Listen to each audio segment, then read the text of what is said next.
Well, good morning, everyone, and welcome to our FSB National webinar this morning, Managing Your Financials, the Basics for Non-Finance People in Business. My name is Rob Bazzini, Development Manager for FSB in the South West and Mid Wales areas. And I'm delighted that today we are joined by Paul Surtees, CEO of Capitalise, and highly respected business coach, Alan Wick. Alan will be guiding us through the main part of the session this morning, and we'll be covering the key concepts behind Alan's Business of Finance training course. Alan has himself set up 5 successful businesses in various sectors, working internationally and nationally, and has actually won some awards for export and innovation with those businesses. Alan has also supported over 1,000 owner-managed businesses over the past 23 years to help them with their finances.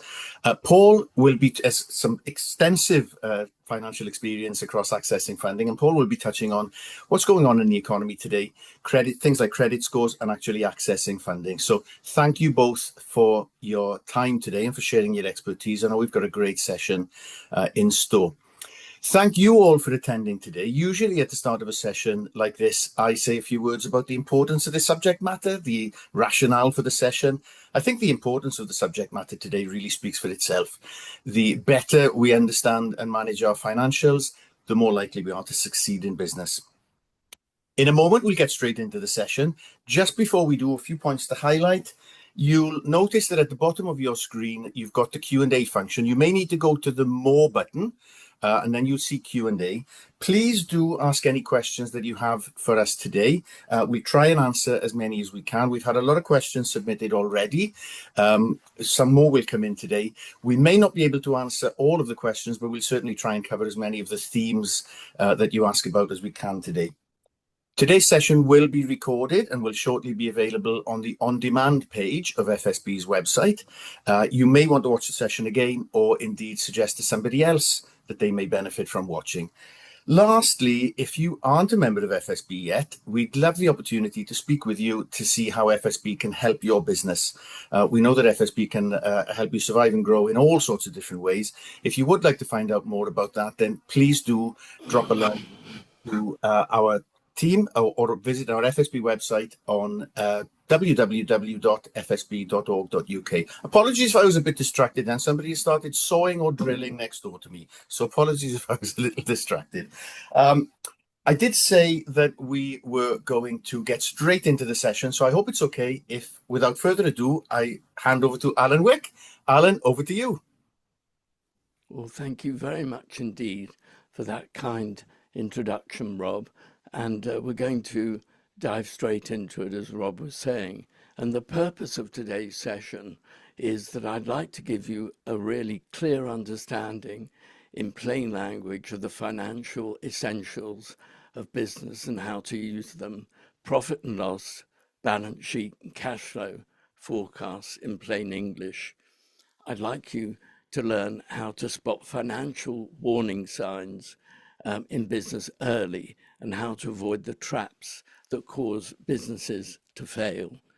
Understand how to make confident financial business decisions guided by real numbers. So this is from an entrepreneur to an entrepreneur, not in accountancy speak. Show you tools that you can use straight away. And as Rob indicated, we're going to be sharing a financial clarity toolkit which will comprise the spreadsheets and information that I'm going to share with you today, which you can use immediately in your business. Understand how an approach to plan the road ahead. I mean, would you get into your car and drive with your hands over your eyes? You've got to see it, the road ahead. You want to see a little bit out of the rearview mirror. Would you drive blind? Absolutely not.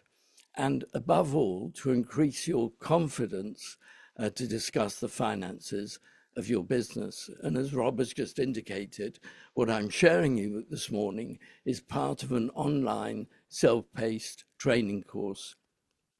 And if you stay to the end, I'm going to be sharing a special offer of a 20% discount on the course and also a link to arranging a free Zoom chat with me if you like.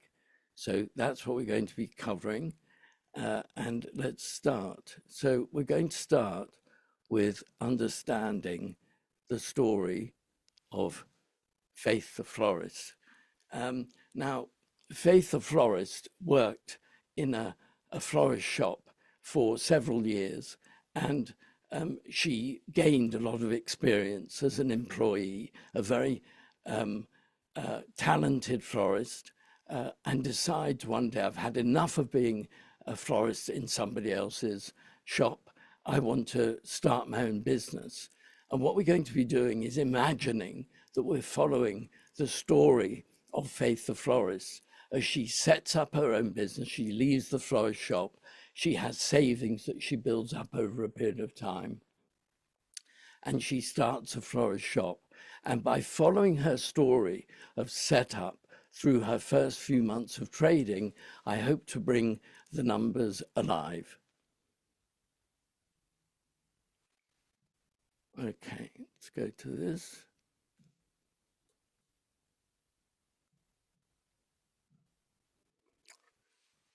Okay, so this covers the first month of setup. It's before she actually takes any money in. And if you look at the colors, anything in yellow that I'm going to be showing you is profit and loss. And I'll explain exactly what that means.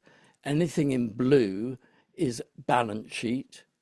And anything in this kind of peach color is cash flow. So remember those colors, yellow, blue, and peach, throughout today's discussion.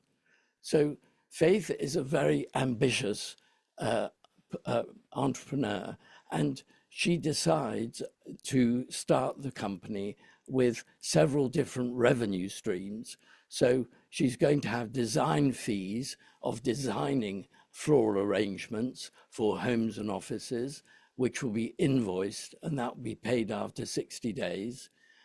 She's also got flowers, plants, and flower arrangements, which she's going to be selling, reselling, if you like, and making a margin on those to homes and offices in the area, and also invoiced and paid after 60 days.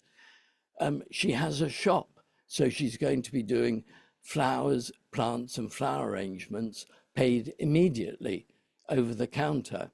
And then also, and I get that this is super ambitious, but what I wanted to do was cover all of the possible revenue streams from different companies that you might be running. So in this example, which is a little bit over ambitious in the real world, she's also started a website. So she's doing e-commerce from her website.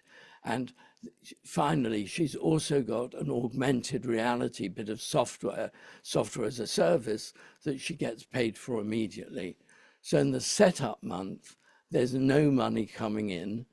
Then there's cost of goods sold. Well, she's got to buy some stock, some inventory, and she starts with nothing at the beginning of the month. She has £4,000 that she pays for purchases. She sells nothing, so her closing stock is £4,000, and therefore the gross profit is zero. In other words, she's sold nothing for that setup period. However, she has to invest some money in starting in overheads, for example, marketing and sales, research and development, general and administrative expenses, and accounting and finance. And these are the amounts that she's being invoiced for, that people are invoicing her for, which she's paying after 30 days. And I hope you can see my first key point that I'd like to share with you today is that these are in English. These are English levers. What are we going to spend, or what are we spending on these different functions, functional areas, marketing and sales, research and development? They're not a printout from Xero or Sage or QuickBooks, or what a bookkeeper might hand you with rows and rows of detail. This is standing back and looking at something from an entrepreneurial point of view. So in the first month, on paper, her P&L, profit and loss, she's lost £3,000, okay? Then at the end of the month, what is a balance sheet? A balance sheet is a picture in a moment in time of a particular strength. I call it like the chassis of the business. I think of the profit and loss like the speedometer, and the balance sheet like the chassis of a business. And there you have what's happened in the month, and it's captured in a day at the end of the month. So in plain English, she's got £5,000 worth of office furniture, she's got inventory of £4,000 and cash in the bank of 26,000. I'll explain where that came from in a minute. So the good news, if you like, the positives in her business at the end of the setup period is that she's got £35,000 of assets. However, every business has liabilities, what it owes. Well, she owes the creditors, the freelancers that she's got involved in the setup period, £3,000. Where does that come from? That's the same 3,000 as the figure here. And then she's got a loan from a friend who has loaned her £10,000 cash in the bank. So that's £13,000 of what the company owes at that period. So 35,000 minus 13,000 gives net assets of 22,000. And then you're wondering where the rest of the money came from. Well, as I said before, Faith has been saving up for several years, and she's put in £25,000 of her own money into the company, 25 there. And she's lost 3,000 in the setup period. So that means that the balance, and it's the reason it's called a balance sheet is because it balances, is there's 22,000 in net assets and 22,000 of net equity, of total equity. So not bad. That's a good start for her setup period. And then if we look at the cash flow, and this is absolutely crucial, and I'm going to be a bit of a broken record during our discussion today, that the cash flow, cash in the bank, what I like to think of as the fuel in your tank. Again, if you're driving a car, wouldn't you be looking at the fuel gauge all the time and wondering how much fuel you've got left in the tank as you drive along? So she started off with zero cash in the bank. She's still got £25,000 of her own investment in the company. She's got 10,000 loan, so that's 35,000 that came in cash during that period. And she spent £5,000 on IT, office furniture, capital expenditure, etc., which she had to pay immediately, and stock and inventory. Because she's a new business, the people who she was buying the inventory and the stock from have insisted on payment immediately. So she's got £9,000 of cash going out. So in simple terms, 35,000 minus 9,000 is 26,000. So in other words, she's £9,000 less fuel in the tank at the end of the setup period.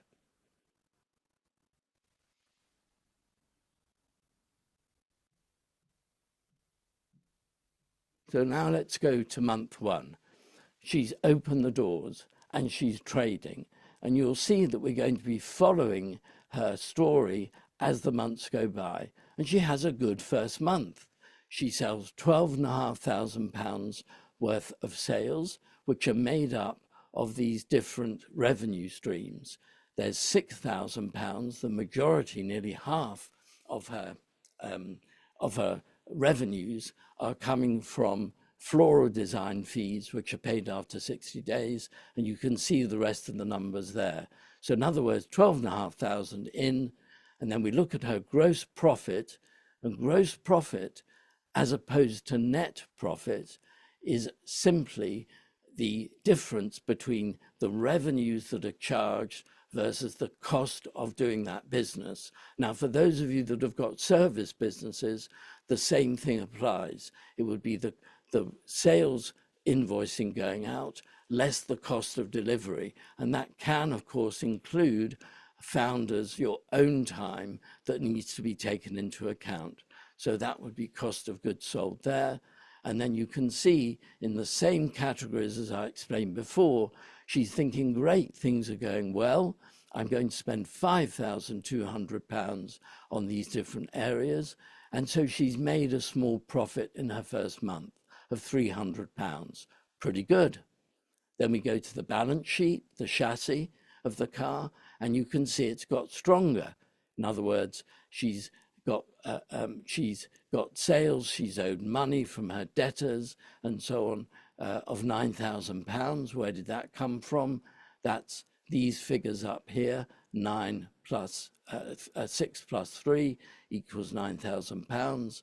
And therefore her assets have gone up from 35,000 to 37,500. And then the creditors, what does she owe? Well, the people who have invoiced her, given 30 days terms, have gone up. Now the founder's friend has said, don't worry, Faith, no problem, take your time. You don't need to pay me back. Pay me back whenever you can. So the 10,000 stays in. So overall, the balance sheet, the chassis has got stronger. However, and I said before, I'm going to be a broken record with this. Many of you would have heard the well-trodden saying that revenues, sales are vanity, profit is sanity, and cash is king. And this is the main message from today, because look at her cash.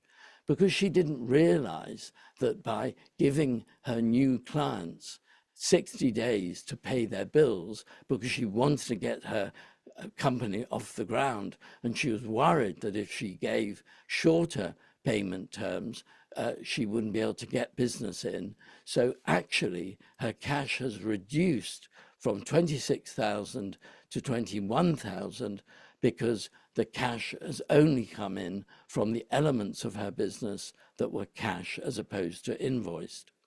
And so we carry on. And here we are with month 2.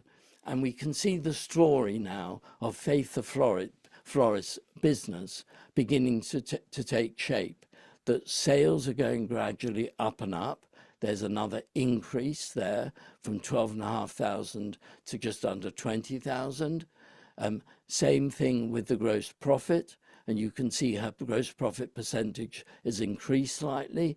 And good news, she's made a bigger profit. Now she's made £2,500 profit on her month 2. And as I said before, this gives an idea of what the speedometer of the car, how fast it's going. And then we look at the balance sheet, the chassis of the car, and we can see that's got stronger as well. And those of you that are ahead of me can guess, I'm sure, already. However, even though the business is climbing and going well, apparently from a speedometer and chassis point of view, the fuel in the tank is going down and down, because she still hasn't understood that those 60 days terms that she gave her main clients is really hurting the business from a cash point of view, from 21,000 to 10,000. And if she's getting regular reports, which I strongly recommend for all of you, from her bookkeeper who's keeping track of this, or an accountant who might be doing this work for her, they'd be yelling and saying, Faith, Faith, be careful, your cash is going down. And here we are in month 3, where we are again seeing her story across this period getting better and better from a speedometer point of view. Her business is growing, now £25,000. However, most of the work she's getting is invoiced after 60 days. So you can see the direction Faith is going in if she's not careful. Her gross profit is increasing, 44%, 49%, 52%. And I also encourage you to think in percentages. This is something I learned from my own mentor years ago. And my mentor was responsible for Gillette in the Middle East and Africa, and he ran hundreds of millions of pounds worth of business using exactly the same dashboard that I'm showing you now. Now I'm going to be showing you in more detail in a minute. And he taught me to think in percentages. So 52, 44, 49, 52% is the right direction. And again, look at the percentage of profit to 13, 15. This is improving nicely from a P&L point of view. Excuse me, I've just got a bit of a coming to the end of a cold, so I've got sniffles. Okay, so then we've got the UK style balance sheet. I have some people who on the course who are in America, so I've got the American style balance sheet as well. That's why that's there. And you can see the balance sheet increasing gradually. The chassis, the strength of the car is increasing gradually as the months go by. And you guessed it, what's happening with the cash? There's still way too much reliance on the 60 days terms. There's not much money. Cash coming in from trading is 17,000 in that third month, which is made up of the 60 days people, clients paying her, the cash she's receiving over the counter. However, it's not enough because, as you can see, each month there's more cash going out of the business than coming in. The fuel tank is emptying quicker than she's refilling it at the pumps. Okay, the next share with you is what I recommend. This is what I call monthly management accounts, and I can't emphasize this strongly enough. I can't encourage you strongly enough or recommend it strongly enough that whatever style you use, and this is a dashboard that my mentor taught me that I've been using for over 40 years in all my businesses. And my businesses have produced over 300 million pounds worth of sales. And I'm delighted to say that all my babies, the manufacturing businesses and the service businesses that Rob spoke about earlier, are with new parents, if that makes sense. And they're still carrying on at over 30 million pounds a year. And this is the system, the dashboard that I looked at every month, month in, month out, with all my businesses, what I show my clients. And it's meant to be a simple, straightforward English dashboard, not bookkeeping, not accounting. We absolutely need bookkeepers and accountants. They're crucial to do the work. However, they're a little bit like a mechanic who goes under a car, who loves to look at the engine and all the details and then speaks to us in engineer's language. It's not useful for us just trying to drive the car down the motorway at 70 miles an hour. And all we've got time to do is look quickly down at our speedometer, rev counter, fuel gauge, what gear we're in. We don't have time to look at all the detail. Once a year, twice a year at the most, it's good to have the car serviced and to go into all that detail, but it isn't necessary to have it month by month by month. So here's Faith, the florist, in month 5, and she's carrying on doing well. She set a budget for her month, which I'll share with you in a moment, and she's now comparing, how am I doing compared to where I hope to be by this moment in time. Imagine we're all in a car together and we set off from London to Glasgow, and we said we're going to various cities along the way, and we'll be in Manchester by this time, we'll be in another city by another time, and we're comparing how we're doing against where we hope to be. Same idea.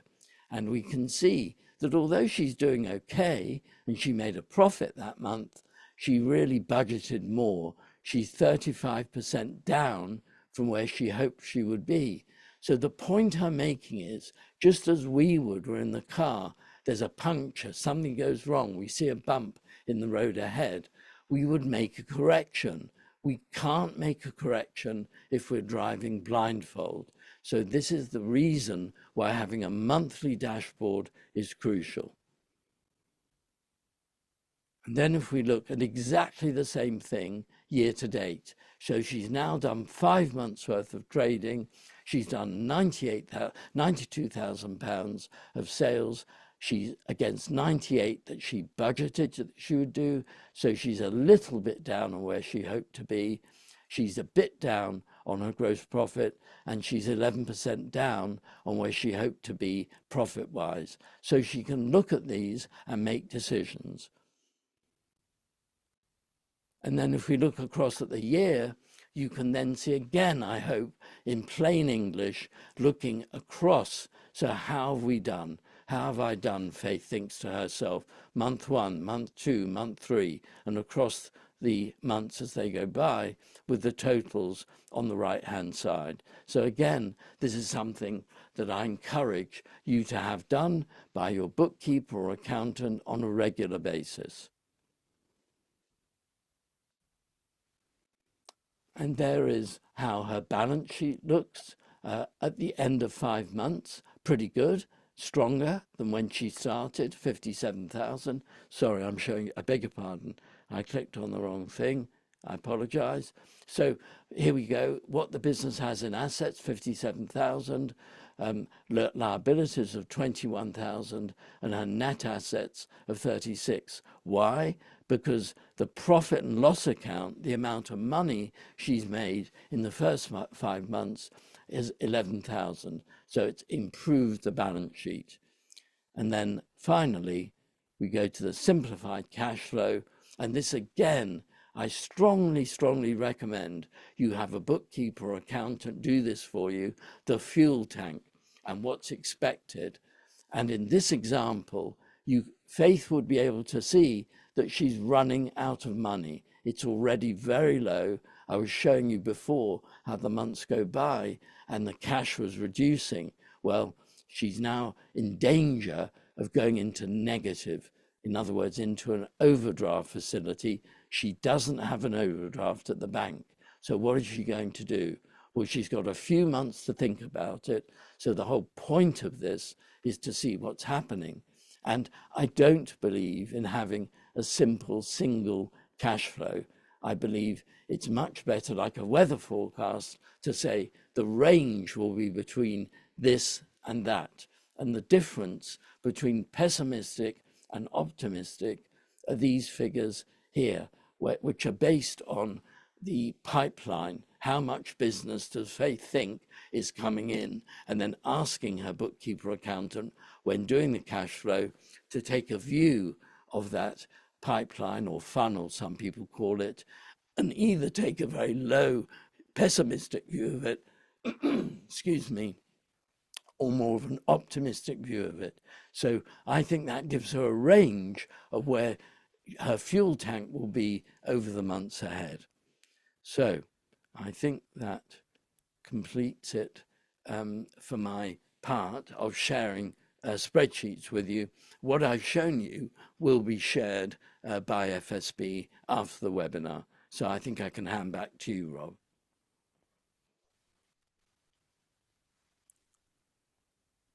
There we go. Just trying to get the video button back on. Alan, thank you for that. Lots which we'll pick up on in the Q&A. Just so much, just a couple of comments. Those kind of fundamental tools and how they work together, you've illustrated there, I think, extremely well. And you've touched on the importance of cash, which I think we're going to be picking up on after a couple of questions which have come in the Q&A. Really great session, Alan, and that example, I think, working through that example will have helped us all. So thank you. We will come to the Q&A just shortly. Before we do, I mentioned earlier that we've also got Paul with us, CEO of Capitalise. So Paul, I hope it's okay if we hand over to you now for your expertise on the various points you're going to touch on. Fantastic. Thanks, Rob. And what a wonderful session from Alan. Thank you very much. I will try and incorporate some of your viewpoints in my few bits. So let me just try and share my screen. Okay, so thanks everybody for giving us your valuable time. I'm going to talk through a slightly different perspective. I'm going to give you a little lens from the economy. I'm going to speak about credit scores, and I'm going to speak about how to access funding. So the story that Alan was just talking about, Faith, the florist. We saw Faith setting up a new business, super exciting, very entrepreneurial. It looks like she's generating lots of revenue and coming through, but ultimately she was starting to get herself into a bit of a cash flow squeeze. And principally, that was happening because she was offering 60 days of credit. So when we think about credit scores, I'll give you some insight in terms of some of the risks associated with that.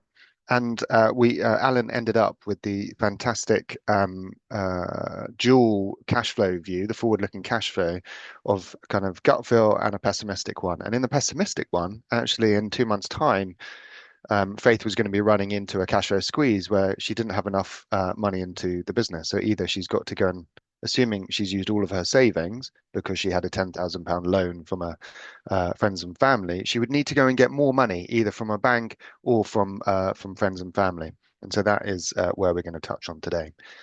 Um, Alan and I didn't compare notes, but to continue the car analogy, driving your business is a lot like driving in the fog. And that really is a great parallel for what's happening in the economy because the more uncertainty that we have, and if you think back and if you were trading going into the autumn statement last year, there was so many things that were being released. There were many things that were very negative, lots of tax rises, and businesses were really kind of sitting on their hands. And so there was a great deal of uncertainty in the UK SME market. And really that is kind of like the sticking of this fog. And in doing so, it doesn't make us as entrepreneurs want to invest. It doesn't and make us feel bolder in hiring more people, buying more stock, trying to win more customers. It's just kind of like let's just wait and see. And so much like driving in the fog, we need to wait until that fog starts to dissipate. But of course, whether it's the pandemic, whether it's the cost of living, we continue to be chucked lots of googlies, and of course we've got Middle East at the moment. So I don't expect you to know what the fear index is. It's something in the financial markets, and it really kind of represents things when they start to go very wrong. So this very large spike was the financial crisis in 2008. The second one was COVID. This last one here was the tariffs on Liberation Day, and you can see just a few days back. We've kind of rising up. The fear index is rising a little. Obviously getting concerned about what the impact will be in the Middle East, but it's not saying that we're in scary territory just at the moment. The S&P, which is the US stock market, it has had a phenomenal run, largely to do with AI, but you can see that it is starting to kind of taper off and lose a bit of that momentum, which is effectively this fog that we are all driving in. And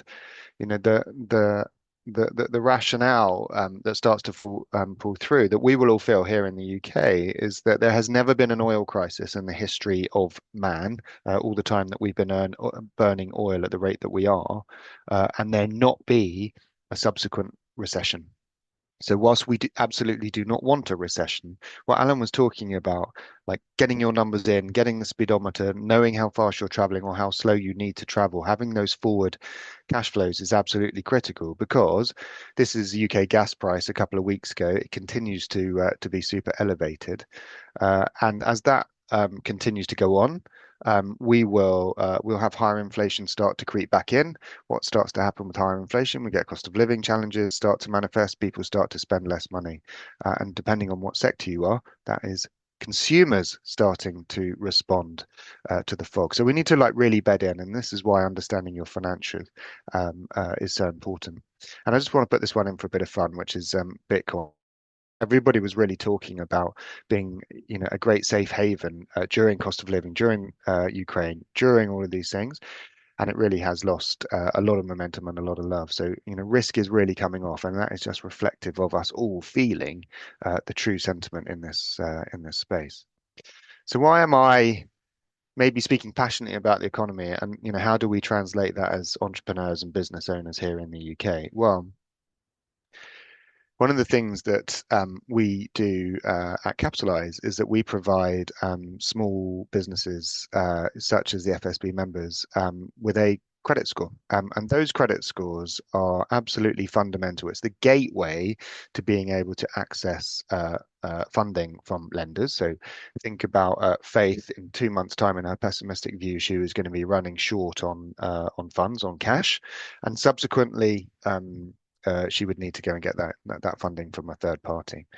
In order to go and get that, the minimum gateway that Faith would need to go and get funding would be about 45 or 50 from a commercial Delphi credit score, which is an Experian credit score. Many of you will know what the Experian score is from a consumer perspective, but there is also one specifically for limited companies. If you're a sole trader, it is going to rely on your consumer credit score because there isn't a score for sole traders. So really what we're talking about here is in the limited company space. And it's important to rationalize what these scores mean. So 91 to 100 is a very low risk from a lender.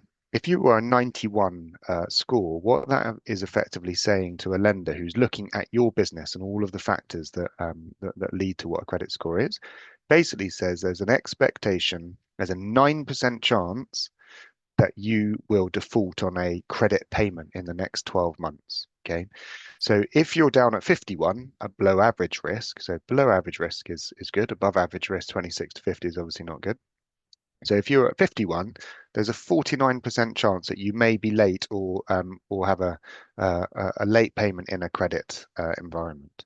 And so this credit score is absolutely crucial to how lenders see you, and those lenders are going to be Barclays, Lloyds, NatWest. Of course, they are perceived to be the large lenders in the space. They are the biggest banks.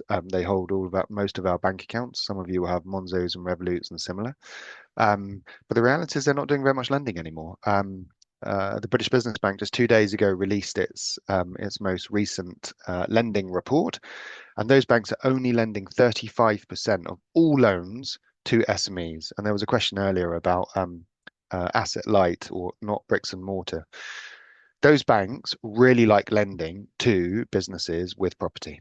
They don't really like, unfortunately, the faith type businesses. So, they've taken a shop, a lease, they've got soft assets, plants, flowers that kind of go off after, 7 days. So there's nothing to secure against. So there's actually quite a lot of implied risk in where Faith is from a funding perspective. She's a startup. She hasn't got any data. She's only really getting going. I think we got to about 4 months in Alan's story. And she hasn't got any assets. And in that context, she's probably running with quite a low credit score as a startup, probably somewhere between 2 and 15. And next year, she might be evolving to 16 and 25. So in a world where you start to think that you're going to be using external capital, this credit score is absolutely critical to your progress. There's also a second sense here, which is supplier credit. And Faith was acting like a lender. So the big challenge that Faith had is that she was doing 49% of her business on 60-day credit terms. And because she was offering those credit terms, she was effectively acting like a bank. So she was giving product out and she was getting paid on 60 days. So she was extending credit, and as a result, she was effectively creating a cash flow challenge for herself because she didn't have the suitable cash flow to come through. The question that I'm going to position to you now, and we'll get to, is what happened? What would have happened if one of those clients didn't pay her invoice? She was already quite tight in terms of cash flow. If she didn't actually go on to take payment, then of course her P&L, balance sheet, and cash flow stories would have changed very quickly. So we've got lots and lots and lots of people on here. So you're going to be across a whole bunch of sectors here. This is representation from Capitalise data. So we've got 208,000 businesses using our credit scores at Capitalise, and we are the dedicated funding platform for the FSB. So as a member, you get certain benefits, and so well worth exploring those. You can see at the top, property businesses and in those sectors have the highest proportion of A to D credit scores. And the reason that that's there, and I hinted at it earlier, is that they have bricks and mortar. They've got something very secure, very safe that a lender can see, it can touch, it can feel. The property's not moving away, unlike the flowers in Faith's business. Um, we recently had some employment data come through, and manufacturing is one of the surging sectors in terms of job creation, which is fantastic for the UK economy because we sort of hanker after our manufacturing and production days and exporting days of decades gone by. I don't think we're that business, we're that economy anymore, but we are for sure putting on some fantastic runs in that space. Construction down here, kind of in the middle, it's got nearly just over 50% A to D credit scores. So the reason A to D is a really important metric is A to D is these kind of top three categories in this context. And in that space, A to D credit scores will receive 95% of all funding in the UK. So if you're in the E or G score, it's going to be almost impossible for you to go on and borrow that money and fill that cash flow gap that Faith had. And as a young business with only 4 months of trading, I'm absolutely certain that she would have been an E, F, or G credit score. And in fact, she would have been sitting in this retail sector here, which from the 47,000 businesses that we've taken this view, you can see that less than 25% of the retail businesses have a credit score of A to D, and therefore are super fundable, with the vast majority of them sitting in E to G. It's a sector that has had obviously an awful period in terms of challenges. So, in terms of signing up through the FSB funding platform, what will benefit from, and how does this work? So you will get a whole series of credit insights on yourself as a business, and that is super valuable in terms of you understanding what a lender sees and what you might need to improve. So Alan's view with the accountant ultimately is giving you the scoreboard as you travel. This is kind of the public persona that is reflected into anybody that is going to extend credit to you. My gut feel is that Faith wouldn't have been looking at using credit tools to look at her clients just at this early stage as she was kind of setting up. But this is what an external counterpart would see on yourself, and we call that credit on self. This is where Faith could have gone on. So if she was providing services to businesses in her local area, she could have gone on and seen that Logic Surveillance in this instance was a high risk customer, and that we shouldn't be necessarily kind of lending in that context. And there's various reasons as to why that may be. We also provide you with a capital report, and this is all we need at this point is your company number. So when you sign up, you'll identify your business, and as such, we will give you a capital report, which will give you your business performance, your credit information. It will give you all sorts of third-party data, so that you've got this and you can measure it and you can develop it over time by managing the credit risk factors in your business. Something that is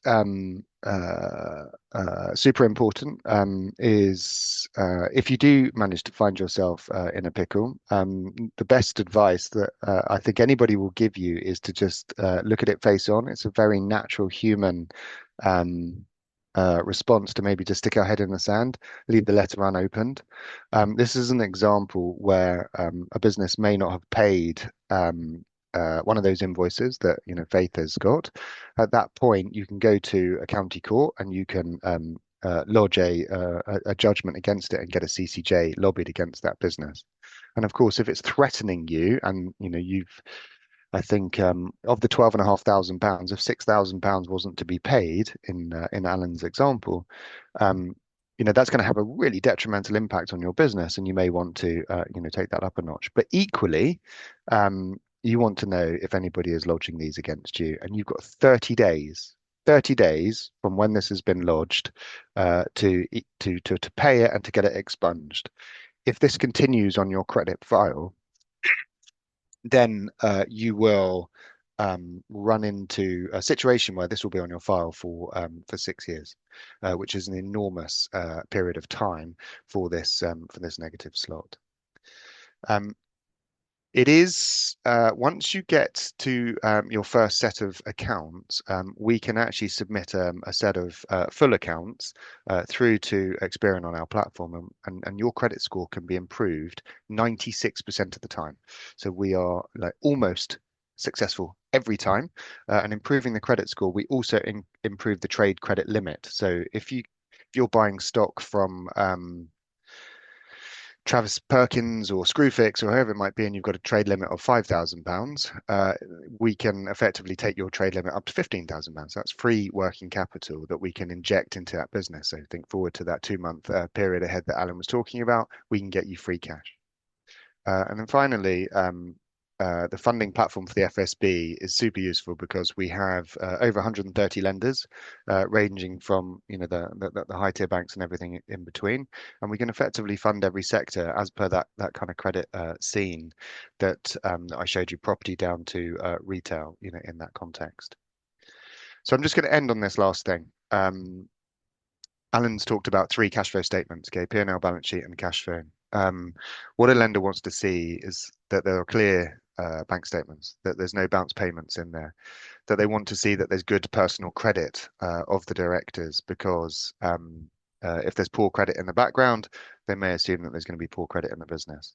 That there's a well-defined purpose for funds, that you've got this plan, just as having that cash flow that Alan's talked about. Presumably you need to know how you're going to fund it, and so therefore if you're going to borrow money against it, what's it for? Ideally, and this is where you start to get the best possible funding lines, is that you're profitable with at least 2 sets of filed accounts. And the reason that that's important is, if you imagine what Alan was showing, you've got one set here and you've got one set here, and you make a comparison between the 2 sets of accounts. And in doing so, the lender now has a trend. And if that trend is going upwards, those percentages that Alan talked about, then of course it's going to be easier for you to be able to get lent to. Ideally, you're going to have a low level of existing debt, because ultimately affordability is going to be absolutely crystal importance to being able to settle any new loans. And then finally, unless you are very well established, we actually are in the process of funding a business from the FSB at the moment. I heard it come through on the FSB line yesterday, and it was established in 1950. So with 76 years of trading, I don't imagine that we will need personal guarantees and the business will be able to stand on its own feet. But for a very young business like Faith, there will absolutely be a need for personal guarantees. And so being willing and having the ability to provide that additional security will be absolutely critical. And to just finish on, behind the member benefits is the FSB funding platform. So if you're not a member, obviously, go through and join up to the FSB. If you are a member, then there's a whole bunch of discounts and similar things that you can benefit from at Capsulize. And Rob, I can see you nodding sagely. That's my cue to hand over to you. Thank you, Paul. Really great session again. I wish we had more time for both Alan and Paul today. 2 fantastic sessions.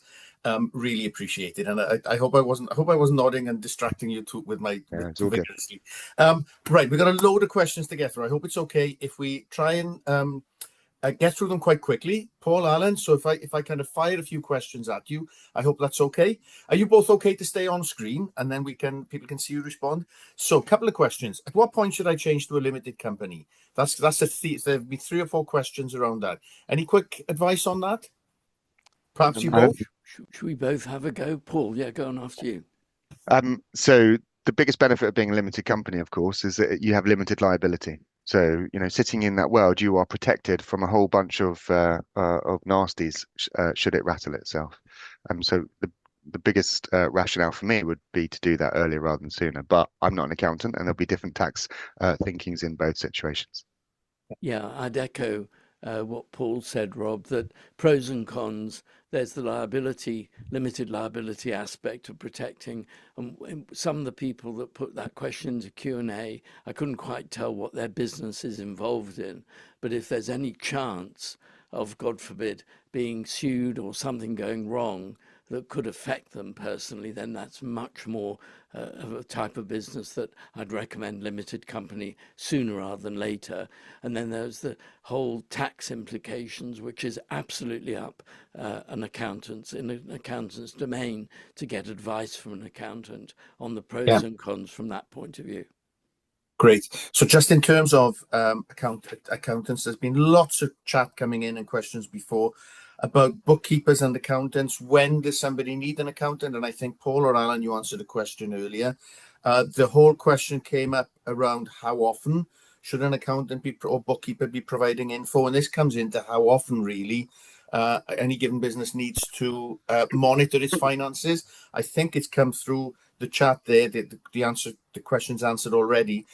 Monitor finances regularly, whether it's with a bookkeeper, an accountant, and so on. Any points you'd have about bookkeeping, accountants? Yes, that what I found with solopreneurs is particularly early stage that they feel they want to keep costs down. I don't want to pay anything to anybody for as long as possible while I get the business off the ground. However, I disagree with that, and I recommend that a bookkeeper is brought in immediately, because what a bookkeeper does every day of the week is wake up and think in numbers, and that's their expertise, and providing the dashboard that I've shown. Whereas that solopreneur, they're the only person who can do what they do, which is what people are paying them for. So I think it's a false economy to leave it till later, and I recommend the sooner the better. I couldn't agree more. And I think that my only caveat, potentially, the bookkeeper is the engine of getting the dashboards and the KPIs, fit and proper. My only caveat with accountants is, and we've got 2,000 firms utilizing our platform, is that they're not all created equal, and I would absolutely demand an ROI. And what we don't want to do, we don't really want to be looking in the rearview mirror all of the time. We want to basically be looking at this for context and look forward, because ultimately, as Alan suggested, having a good, bad, and ugly type of forecasting is really where the value comes. Agreed. Great, thank you. And I think that optimistic and pessimistic point earlier, and the forward thinking, from my experience in being in business, absolutely agree entirely. Lots of questions around what types of software to use. So in the Q&A, somebody says they have a metal business account. Overseas companies can't pay them. Somebody else mentions that they use Free Agent, but have just realized that there's an executive summary and the management reports. So lots around the business software that people use. Do you have any kind of advice on what might be a suitable system for somebody? I would say it depends very much on the type of business. So a classic for startups and solopreneurs, and the one that I tend to recommend if people ask, is Xero, only because from the very start it was designed to be in the cloud and shared. It's relatively cheap to use, and also it's widely used. There's QuickBooks and Sage and so on. They came to the party a little bit late in terms of setup for sharing.